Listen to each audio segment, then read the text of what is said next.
Hello, गुंडे साहेब नमस्कार. आहे काय लावलंय हो इकडे रोजच्या रोज काय लावलंय रोडवर? अरे लोक परेशान होऊन चालले तर लोक इथं. आता तुमच्या इथं बघा जवळपास इथं 6 माणसं हायवेला उभे. आता काय बाहेर ड्युट्या हाता की नाही? काय गावामध्ये ट्रॅफिकचा एवढा मोठा प्रश्न आहे, ते सगळे तुम्ही इकडे लावले हायवेला. रोजच्या रोज लाखो रुपयाचं तुम्ही इथं ते लोकांपासून हे घ्यायला लागले.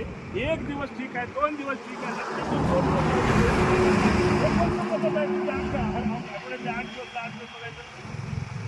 नाही हो, असं नाही. हे बाय लोक इतकं हलकटपणाने बोलायला ना, लोक म्हणाले हे काय लावलंय म्हणाले धंदा सगळा. हा असं नाही हो, हे बंद करा बरं, बिलकुल बंद करा. उद्यापासून नाही दिसले पाहिजे तुम्हाला. काय मला सांगा, तुमच्या इकडे काय उमरखेडमध्ये काय सोनं चोरायला यायचे लोक? काय कशासाठी आहे मोहीम मला काय लक्षातच येईना. नाही बिलकुल बंद करून टाका साहेब. उद्यापासून तुमच्याकडे वाहनं नाही दिसले पाहिजे मला, बरं का. लय परेशान व्हायला लागलेत लोक. महाराष्ट्रात कुठं नाही, आपल्याच इथं आहे. काय पद्धत